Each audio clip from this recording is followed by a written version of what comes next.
removing torsion bars from a truck.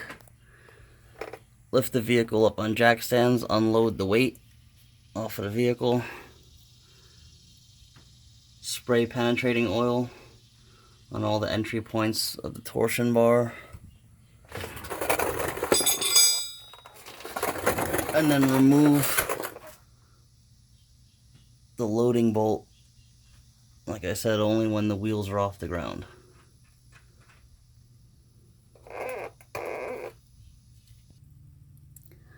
You'll need to get an unloader tool like this one. This is specific for GM vehicles. It has a little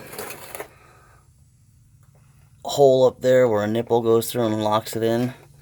But you're going to unload the torsion key and then remove the stopper. Once you remove the stopper, you can unload the key.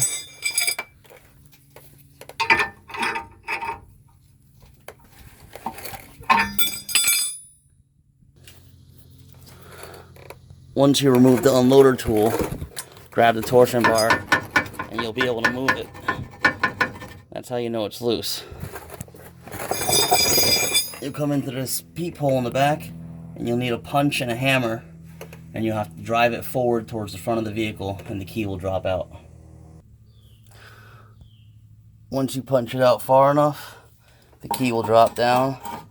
Be free. Just remove your punch and replace your torsion key. Once your torsion key's in, make sure the bar is fully seated back. Shake it and rock it. Make sure it's fully seated in the peephole. And install everything in the reverse order. Check your ride height and get in alignment.